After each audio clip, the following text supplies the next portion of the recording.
कदाचित् नायं भूत्वा भवितवा न भूया अजो नित्ये शाश्वतोऽयं पुराणो न हन्यते हन्यमाने शरीरे। तो इस श्लोक का हम लोग एक पैराग्राफ पढ़ चुके थे, श्रील प्रभुपाद जी जो दिया है कृपा। उसके बाद में हम लोग दूसरा पैराग्राफ पढ़ेंगे भी। कठोपनिषद में इसी तरह का एक श्लोक आया है, जो एक उपनिषद है कठोपनिषद। न जायते म्रियते वा विपश्चिना नायं कुतश्चिना बभूव कश्चित् अजो नित्य शाश्वतोऽयं पुराणो न हन्यते हन्यमाने शरीरे। अब देखिए खास बात है कि ये जो उपनिषद हैं वो वेद व्यास ने लिखे हैं, और ये जो गीता है वो भगवान ने बोली है ना। तो कितनी सिमिलरिटीज है ना, कितनी सिमिलरिटीज है भगवान के वाक्य में और शास्त्रों में। इसलिए हमेशा इसलिए कहा जाता है कि जो शास्त्र होते हैं वो है ना, इसलिए क्या कहा जाता है, जो शास्त्र होते हैं वो क्या होते हैं, भगवान की वाणी होते हैं शास्त्र डायरेक्टली है ना, भगवान के वाणी। भगवान ये श्लोक प्रूव करता है इस बात को कि सेम भगवान ने जो वाणी बोली अर्जुन को, एज इट इज जो श्लोक आपको लगभग as it is 75% as it is श्लोक आपको प्राप्त हो रहा है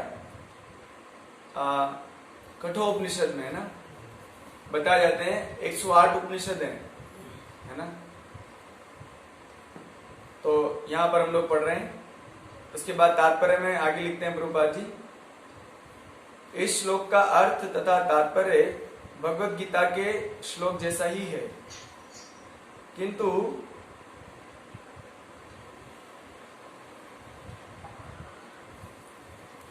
इस श्लोक में एक विशेष शब्द विपश्चिता का प्रयोग हुआ है, जिसका अर्थ है विद्वान या ज्ञानमय।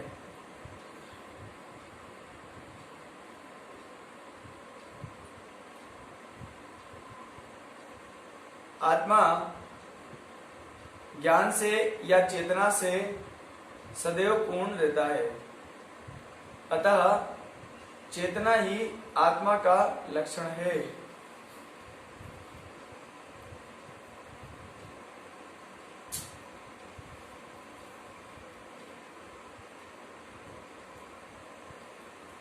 यहाँ पर बताया जा रहा है कि आत्मा जो है वो हमेशा ही जो है ज्ञान से पूर्ण रहता है ना।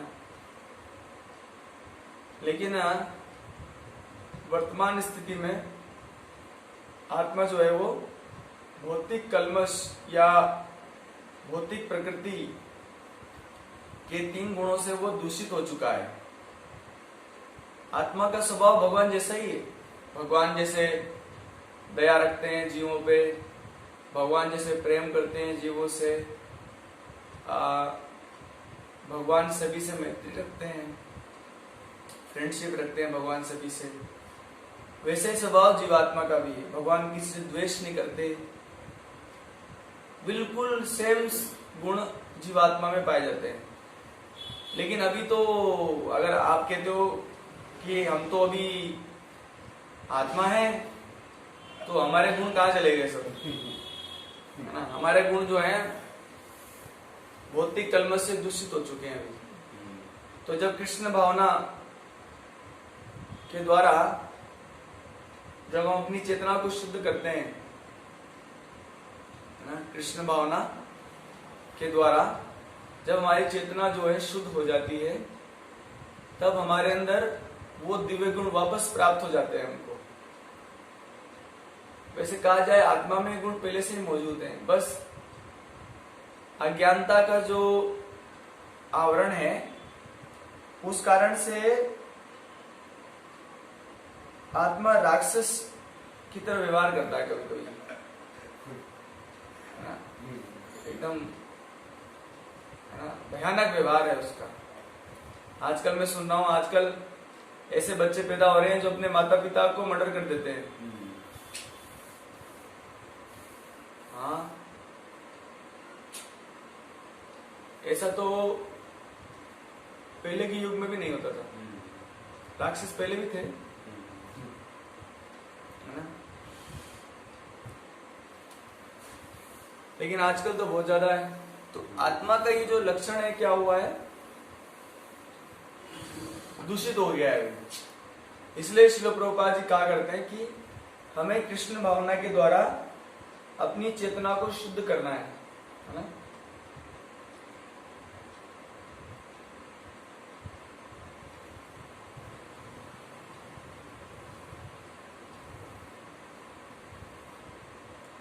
फिर श्रील प्रभुपाद जी तात्पर्य में आगे लिखते हैं,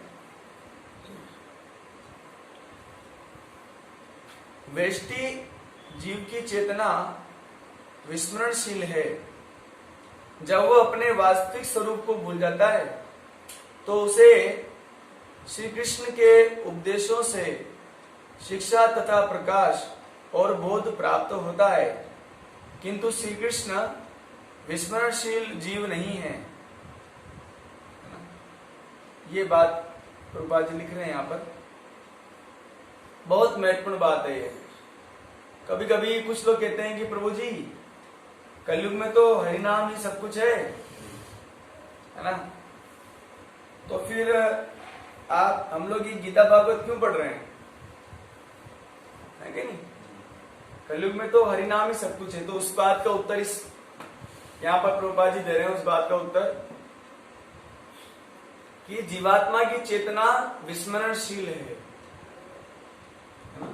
क्या है? विस्मरणशील चेतना है जीवात्मा की।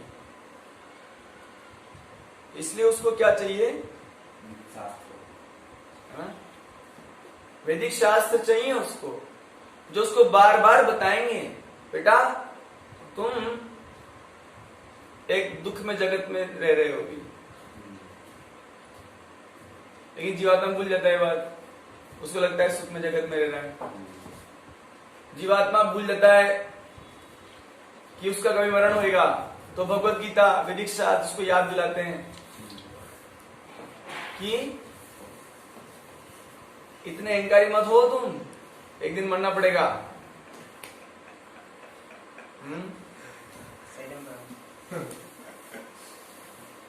इतना अहंकार नहीं होना चाहिए हमको, और ना बहुत सारे जीवन की प्लानिंग करनी चाहिए। तो भगवत गीता उसे याद दिलाती है ना? अजोपि सन्नवे आत्मा भूतानाम था जातस्य ही ध्रुव मृत्यु ध्रुवम जन्म मृतस्य च। ये जब उसको याद आता है कि मरना पड़ता है, तो तुरंत उसके अंदर परिवर्तन होता है कि मैं पागलों की तरह इतना धन कमा रहा हूं, क्या होगा? मृत्यु के समय सब छीन लिया जाएगा। और भगवान गीता में कह रहे हैं कि मृत्यु के बाद जन्म नहीं है। तो तुरंत उसकी चेतना जगती है, वो सोचता है अरे तो मुझे भी ऐसे काम करने पड़ेंगे जिसके द्वारा मेरा अगला जीवन सही हो जाए। हम लोग कभी कभी देखते हैं ये प्रभु जी ऐसे क्यों है, या वो प्रभु जी ऐसे क्यों है, या वो माता जी ऐसे क्यों है, ये ऐसा क्यों कर रहे हैं। तो जैसे तुरंत हम भगवत गीता पढ़ते हैं, प्रकृति क्रियमाणानि गुणे कर्माणि सर्वशः अहंकार गुणात्मा कर्तामिति मन्यते। तो जैसे भगवत गीता पढ़ते याद आता है अरे ये तो बेचारे का दोष नहीं है इसमें, ये तो उसकी प्रकृति सतोगुणी तमोगुण रजोगुणी प्रकृति उससे कर्म करवा रही है। तो तुरंत हमारी चेतना फिर सही हो जाती है। तो इस कारण से भगवत गीता भागवतम प्रतिदिन पढ़ना बहुत जरूरी है। नहीं तो हम लोग अज्ञान में रहेंगे, क्योंकि अभी हम लोग इतना जल्दी हमारा शुद्धिकरण हो गया, ज्ञान प्राप्त होने वाला नहीं है हमको। क्योंकि भगवत भक्ति एक ग्रेजुअल प्रोसेस है कि नहीं? ये एक ग्रेजुअल प्रोसेस है। जब चालू होता है श्रद्धा, साधु संग, फिर तीसरा भजन क्रिया, अनर्थ निवृत्ति, निष्ठा, आसक्ति, भाव, रुचि और प्रेम। तो भक्ति एक स्लो प्रोसेस है प्रभु जी, लेकिन कंफर्म प्रोसेस है, 100% इलाज की संभावना पाई जाती है। हमारे हृदय में जो बीमारियां हैं वो पूर्ण रूप से ठीक होएगा प्रभु, चिंता मत करो, डाउट मत करो, बस लगे रहो, एक दिन होगा। थोड़ा थोड़ा करो लेकिन करो। इसी के लिए सेम चीज श्रील प्रभुपाद जी भगवत गीता के इंट्रोडक्शन में लिखते हैं, माया मुग्ध जीवेर नहीं होते स्वतः कृष्ण ज्ञान, जीवे रे कृपा केला कृष्ण वेद पुराण। है ना? चैतन्य चैतामृत मध्य लीला में पद प्राप्त होता है, माया मुग्ध जीव। इस समय हम माया से मुग्ध हैं। जैसे किसी व्यक्ति के ऊपर जब भूत चढ़ जाता है तो हम जानते हैं कि भूत जो करना चाहते हैं वो सही से करवाता है, तो हम पर भी माया का भूत चढ़ा हुआ है अभी। तो माया मुग्ध जीवेर नहीं ना ही स्वतः कृष्ण ज्ञान। उसको इस समय जब माया उसके ऊपर, माया का आवरण है उस पर, माया का भूत चढ़ा हुआ है उसके ऊपर, तो उसको स्वयं अंदर से कृष्ण ज्ञान प्राप्त नहीं होता है। जीवेरे इसलिए क्या होता है, जीवेरे कृपाय केला कृष्ण वेद पुराण। इसलिए भगवान ने हमको वेद और पुराण दिए कि जब तक तुम माया मुग्ध जीवो तब तक इन वैदिक शास्त्रों से ज्ञान प्राप्त करो। जब तक तुम लोग माया मुग्ध जीवो, तो इसलिए बहुत जरूरी है प्रतिदिन गीता भागवत पढ़ना। फिर प्रभुपाद जी आगे एक बहुत कठोपनिषद का एक और श्लोक उच्चारण कर रहे हैं, अरोणनीयाम महतो महीयान आत्मा से जंतो निहितो गुहायाम तमा क्रतुहा पश्यति वीत शोको धातुहा प्रसादान महिमान आत्मना।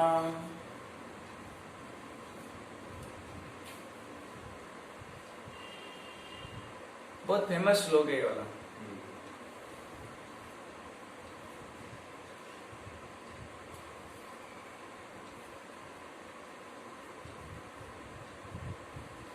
कि जीवात्मा और परमात्मा दोनों क्या है, हृदय में स्थित है।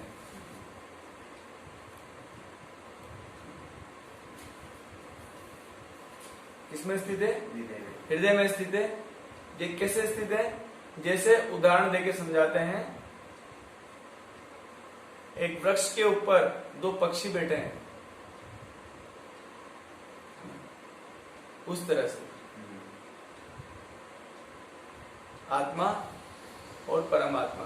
तो इस वृक्ष की तुलना किससे करिए? शरीर से। और उस वृक्ष के अंदर दो जीवात्मा है, एक परम जीव है, एक अणु जीव है, या एक अणु जीव है और एक परम जीव है, विभू जीव है। एक परमात्मा है, एक सूक्ष्म आत्मा है।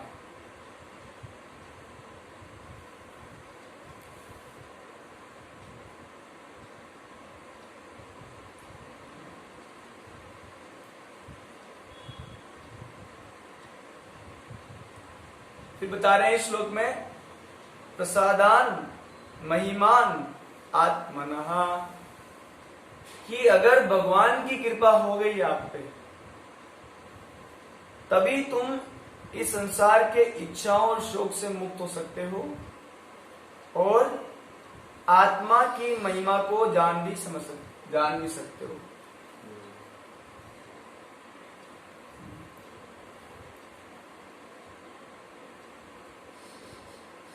हमेशा यह ध्यान रखना चाहिए कि भक्ति मार्ग थोड़ा अलग है। भक्ति मार्ग थोड़ा अलग है। चल जाओ, उसमें क्या है, बुला रहे तो चल जाओ। भक्ति मार्ग जो है वो अलग है। ये हठ योग नहीं है प्रभु जी। क्या नहीं है?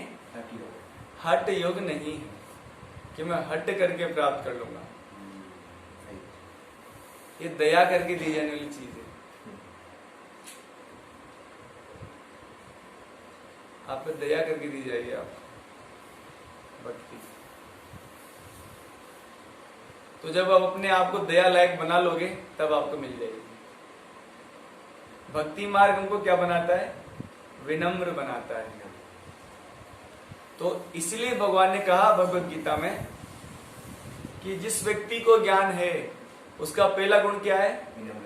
अमानित्वम, यानी कि विनम्र है। क्योंकि भक्ति है ही ऐसा, और भक्ति ऐसा क्या, आत्मा का स्वभाव ही ऐसा है। आत्मा का स्वभाव ही ऐसा है प्रभु जी। क्योंकि जब तक हम चित्कार नहीं करेंगे, अपनी दयनीय स्थिति को भगवान को बताएंगे नहीं कि भगवान मैं इस संसार में इतना दुख भोग रहा हूं जिसकी हद नहीं है, मैं प्रतिदिन इतने सारे कष्टों को भोग रहा हूं, तो प्रभु कुछ कृपा कीजिए। भिक्षा प्रभुपाद जी इसलिए कहा करते थे ना, chanting is like crying, chanting is like crying for the mother. तो जब हम बच्चे जैसे बन जाएंगे उस दिन हमको कृपा मिल जाएगी, दैट्स ऑल। छोटे बच्चे में कोई अहंकार नहीं होता प्रभु जी, आप देख लीजिए। छोटा बच्चे का एक ही अहंकार, में छोटा हूं।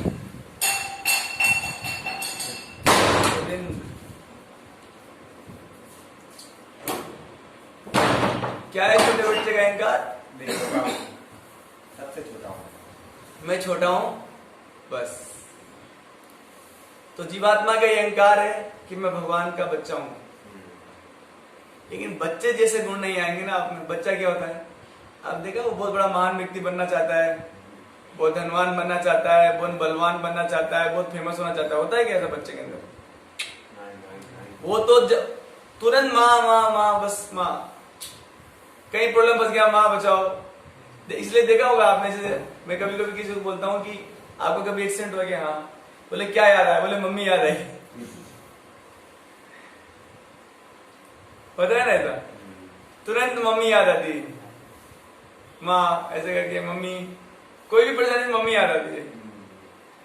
तो बच्चों को स्वाभाविक बात है। तो ऐसे ही जब आप कृष्ण को याद करने लगोगे अपने हर प्रॉब्लम में, अपने हर समस्या में, अपनी हर दिक्कत में, तब हम लायक हो गए कृपा प्राप्त करने के। चित्कार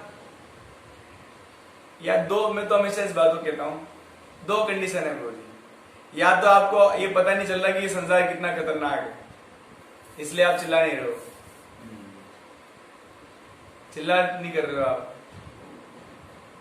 या दूसरा है कि अगर आपको पता भी लग गया तो आप में अहंकार इतना है कि आप भगवान को भगवान से मदद नहीं मांग रहे हो। ये क्या संसार है?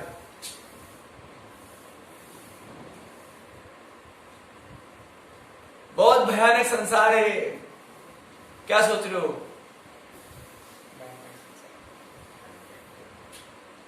है ना?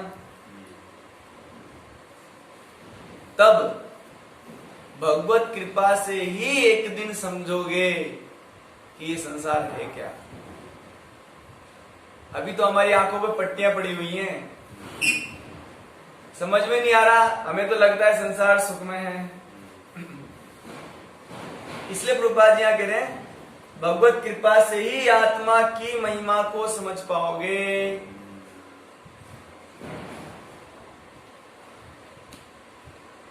भक्ति मार्ग थोड़ा अलग है प्रभु जी।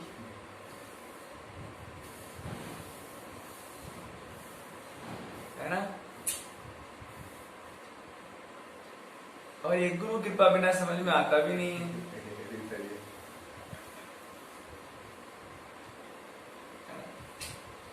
तो अहंकार को त्याग कर, इसलिए आप देखिए, आप जब भागवतम पढ़ते हैं ना हम लोग, तो वहां पर जब बोलते हैं गुरु की सेवा करना, उसके साथ में नीचे लिखा होता है गुरु अहंकार त्याग कर।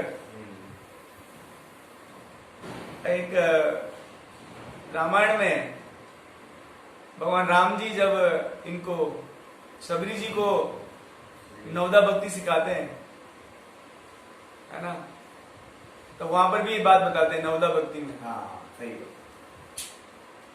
ना किसी को याद है?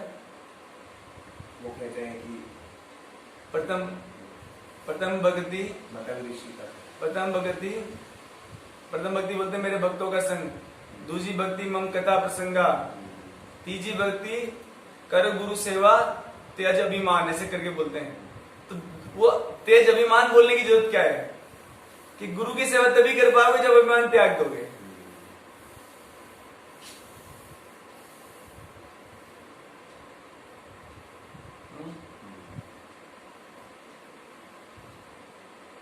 सेम बात महाप्रभु जी ने कहा अपने शिक्षाष्टकम में।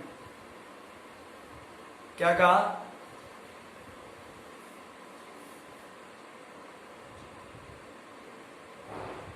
तृणादपि सुनिचेन तरोरपि शेषुना अमानिना मानदेन कीर्तने सदा। आप सदा जप कर सकते हो, बस 4 चीजें कर लो।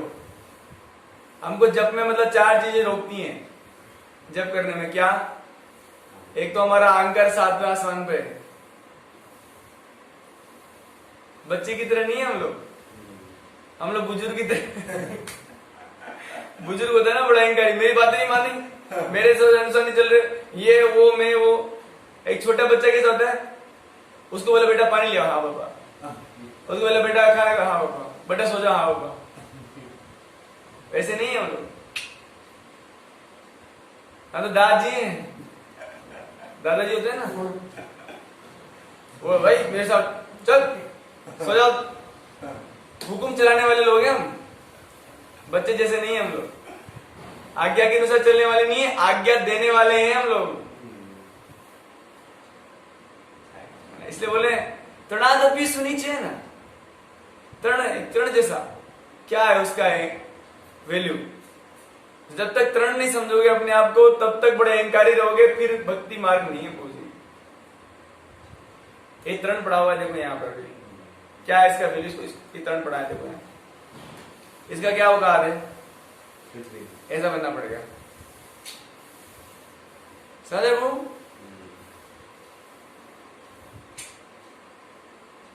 क्या वैल्यू है? ये धनवान रूपवान फेमस होना चाहता है, किसी पूछो भैया तृण इधर आओ, तुम फेमस होना चाहते हो क्या? नहीं।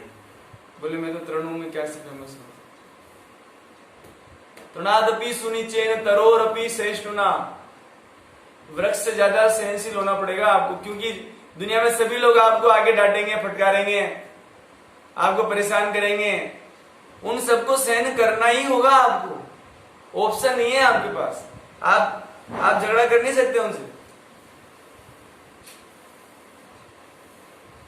है ना, आप झगड़ा नहीं कर सकते उनसे, क्योंकि आप भक्त हो।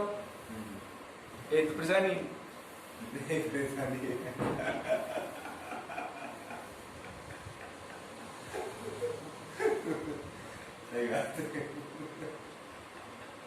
अमानिना, मान चाहिए नहीं आपको, फिर भी मान देना। ये 4 चीजें हैं, क्योंकि मान दोगे तो अपराध नहीं करोगे, और अपराध नहीं करोगे तो पूरे जीवन भक्ति करोगे। हमारा भक्ति रुकता कब है? जब हम अपराध करते हैं। और अपराध कब करते हैं? 2 कारण, ये 4 कारण है अपराध होने के।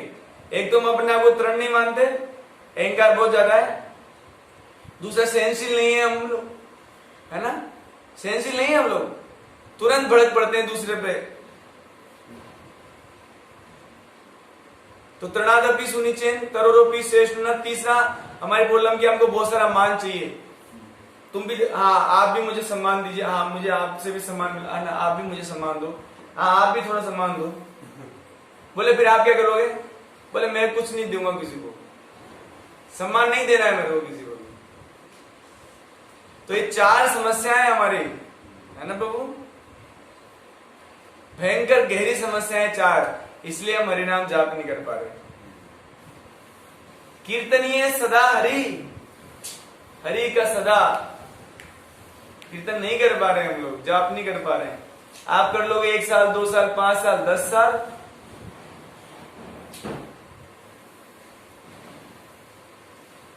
और जब इस अवस्था में हरिनाम नहीं करोगे तो कभी हमारे हृदय में ये भावना नहीं आएगी, न धनम न जनम न सुंदरी कवितां वा जगदीश कामये, मम जन्मनि जन्मनेश्वरे भवताद भक्ति अहेतु की त्वयि।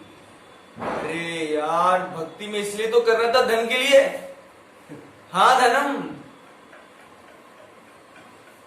क्या बात कर दी आपने। भक्ति करने का उद्देश्य था यही, बढ़िया जॉब लग जाए, मस्त हो जाऊं और धन आ जाए। बोले इसलिए तो आया था मैं। ये क्या सिखा रहे हो आप, ना धनम। अरे धन के लिए तो भक्ति कर रहा हूं।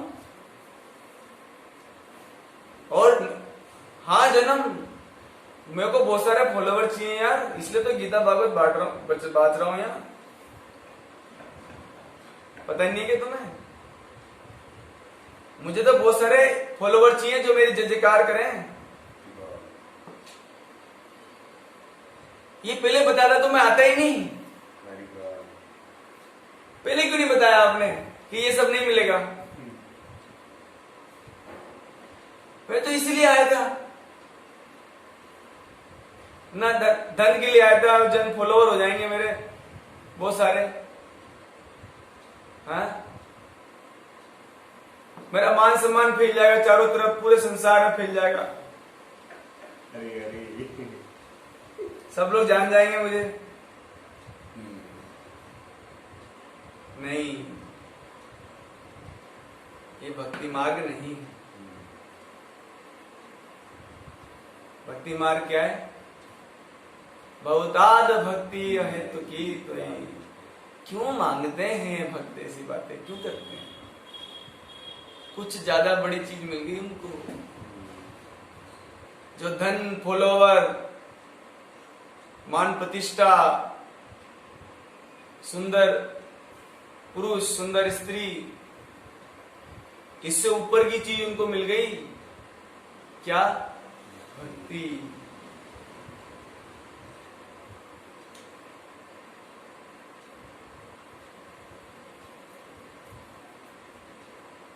क्या मिल गया उनको? भक्ति। भक्ति, जिसकी भीख मांगनी पड़ती तब मिलती है। हमारे नरोत्तम दास ठाकुर जी कहते हैं भजन में, ढाई तब पाछे पाछे, कि हे प्रभु जी, भगवान के भक्त हैं आप, मैं आपके पीछे पीछे हूं, आप मुझे भक्ति दे दीजिए। वो कृपा, अब जो अहंकारी वो ऐसे कर सकता है? बोलो आप, बताइए आप। जिसमें अहंकार भरा हुआ है, कूट समझ रहे आप? कूटना वाला समझ रहे आप? जैसे मान लो कि एक किलो का बर्नी है, उसमें हम 1.5 किलो कूट, शक्कर 1 किलो आ सकती है, लेकिन कूट के आपने 1.5 किलो डाल दी उसमें। तो अहंकार हमारे इस तरह से भरा हुआ है अंदर, कूट के भर रखा है हमने। वो कैसे जाके किसी के सामने सिर झुकाएगा अपना? वो तो ये इच्छा कर रहा है सब मेरे को सिर झुकाए।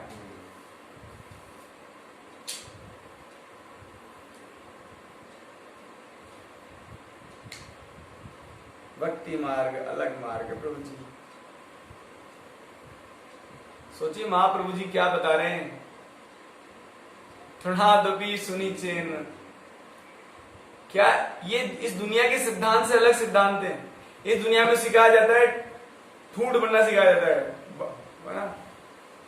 अहंकारी सिखा, बोले अपना एटीट्यूड मत त्यागना, तू ये कर देगा, तू वो कर देगा, अहंकार चांद तारे तोड़ देगा, ये सिखाया जाता है। और यहाँ क्या सिखाया जाता है? बोले तू कुछ नहीं कर सकता।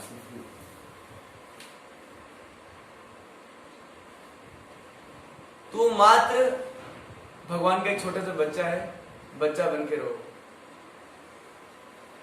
क्या कहते हैं वृत्तासुर जी भागवत में?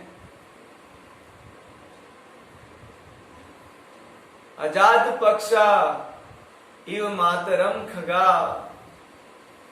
अरे बाप रे, 50-100 किलोमीटर की हाइट उनकी है। हमारे कितना एंकर बढ़ जाएगा बोलो आप? आपकी अगर 50 या 100 किलोमीटर हाइट हो जाए और आपने ईंधन को थप्पड़ ही मार चुके हो आप, और इंद्र आपसे प्राण की भीख मांग रहा, अगर इतना भयंकर आपको हो आप, तो आप ऐसे बात बोल सकते हो भगवान को कि भगवान जानते हो मेरी स्थिति क्या है? मेरी स्थिति ये है कि एक नवजात पक्षी जिसके पंख भी लगे नहीं, अजात पक्षा एवं मातरम खगाहा, एक नया जन्मा पक्षी जिस बेचारे के पंख है ही नहीं, पंख ने जन्म ही नहीं लिया अभी तक, प्रकट ही नहीं हुए पंख, उसका एक मात पालन करता पोषण करता, मात उसकी माँ होती है, और बेचारा कूद भी नहीं सकता, घोंसला बहुत ऊंचा होता है, सिर्फ वो एक ही काम करता है, माँ माँ माँ माँ माँ, उसकी लैंग्वेज में चो चो चो चो करता है।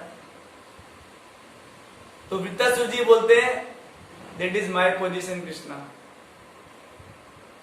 और मैं अपनी इस पोजीशन में बहुत खुश हूं। I am very much happy in this condition, क्योंकि आत्मा का यही स्वभाव है, जब तक आत्मा इस स्वभाव को प्राप्त नहीं करती वो खुश नहीं रह सकती, वो प्रभु बन के खुश नहीं रह सकती संसार में। लेकिन ये सब कैसे होगा, ये बता रहे प्रभुपाद, भगवत कृपा से ही आत्मा की महिमा को समझ सकता है, सिर्फ भगवत कृपा से।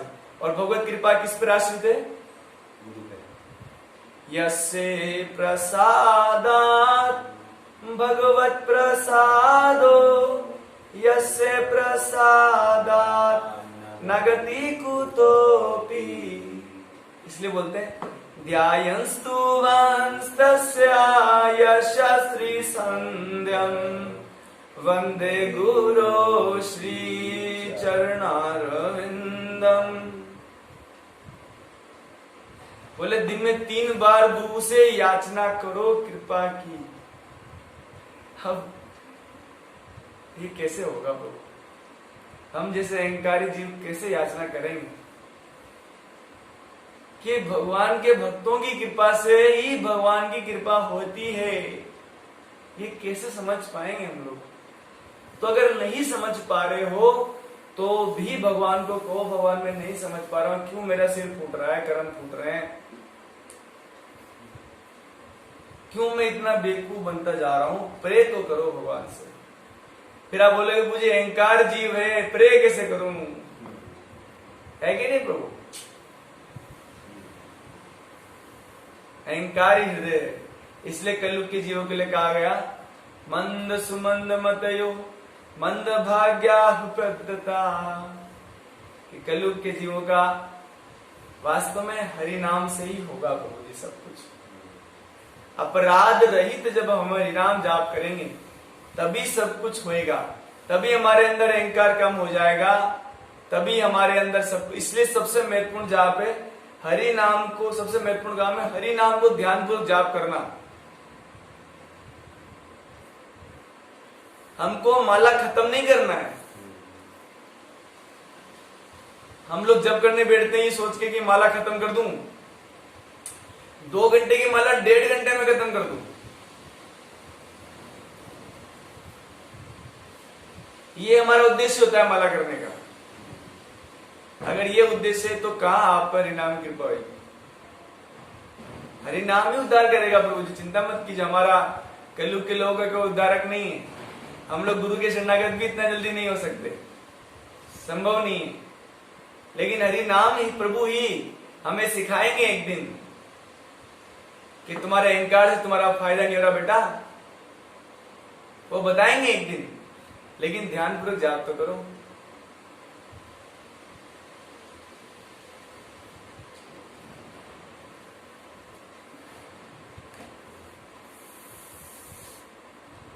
यहाँ प्रभुपाद जी लास्ट में कह रहे हैं कि जीवात्मा अपने वास्तविक स्वरूप को भूल गया है, अतः उसे श्री कृष्ण द्वारा तथा उन गुरु के द्वारा प्रबुद्ध किए जाने की आवश्यकता है।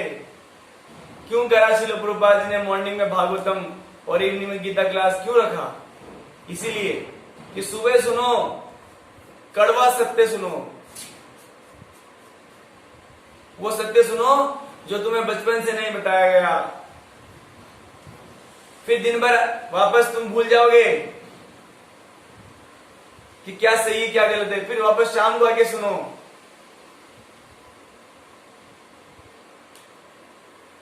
कि इस तरह से दुनिया के पीछे पागल होने से सुख नहीं मिलता।